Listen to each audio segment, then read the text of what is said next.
Bonjour et bienvenue dans ma nouvelle vidéo, un tour de cartes que j'ai appelé le mensonge. Mais c'est une autre version que il existe déjà sur cette chaîne. Donc alors pour ce tour nous avons besoin d'un paquet de cartes. Là il est vide. Mais pas un paquet de cartes entier, hein, juste 10 cartes on va dire. 2, 3, 4, 5, 6, 7, 8, 9, 10. J'ai pris 10 cartes au hasard, mais quand je dis au hasard c'est tout à fait au hasard. Hein. Là, ils sont toutes différentes. Je peux même les mélanger. Alors voilà. Maintenant, je vais faire choisir une carte à un spectateur. Bon, comme j'en ai pas, je vais faire moi-même. Disons celle-ci.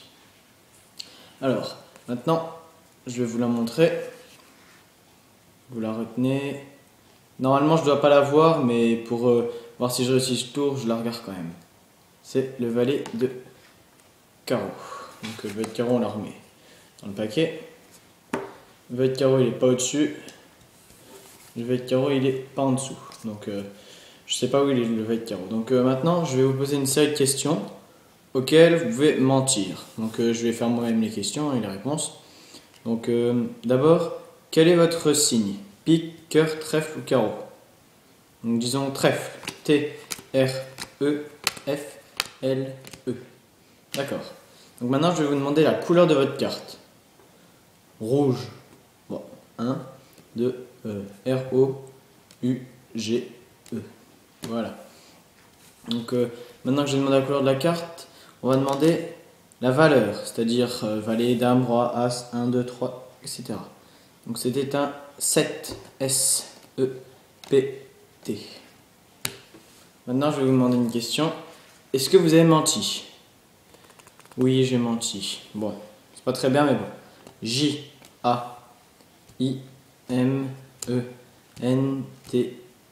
Donc j'ai épelé, j'ai menti. Donc alors, maintenant, normalement, si je fais ça, la première carte qui revient au-dessus du paquet, c'est votre carte. Le valet de carreau. C'est bien le seul valet de carreau du paquet. Je tiens à le préciser. Là, il y a un valet, mais c'est un valet de cœur. Je tiens à le préciser juste. Alors, maintenant, passons à l'explication. Donc, comme j'ai dit, on a bien besoin de 10 cartes. 10 cartes quelconques. Là, j'ai pris des cartes rouges. Hein. Ça peut être des cartes peu importe comme vous voulez.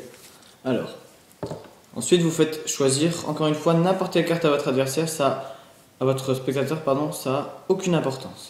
Disons celle-ci. La carte, c'est un roi de cœur. C'est juste ici que le tour se joue. Quand vous lui faites replacer, vous devez garder 3 cartes dans votre main. Donc vous mettez sa carte en 4e position. La carte elle est en 4e position, vous avez 3 cartes. Hop. Et ensuite vous posez les questions dans l'ordre que je viens de vous les dire. Donc on va recommencer. Quel était votre signe? Pique, trèfle, carreau ou cœur? Disons qu'il va dire cœur.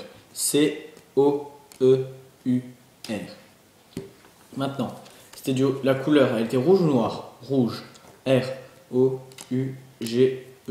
Ah oui, petite précision, si vous dit noir, vous épelez N-O-I-R-E parce que c'est la couleur noire, donc on met un E. C'est pour qu'il y ait le même nombre de lettres.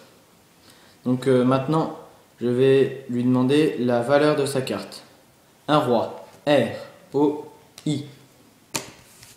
Et maintenant, on va lui demander s'il a menti ou pas. Il va me dire non, je n'ai pas menti.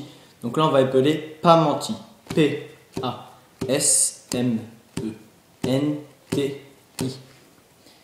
Et là, après, vous dites que vous frappez un peu sur le paquet et que sa carte remonte en haut. Et c'est le cas. C'est bien le roi de cœur. Après, vous pouvez lui montrer que c'est bien le seul roi de cœur du paquet et qu'il n'y a aucune triche. Vous avez pris bien qu'il n'y a qu'une carte. Et toutes les cartes sont pareilles de dos mais différentes de face. Vous pouvez lui prouver tout pour vous montrer que le tour est réel. Donc merci d'avoir regardé ma vidéo.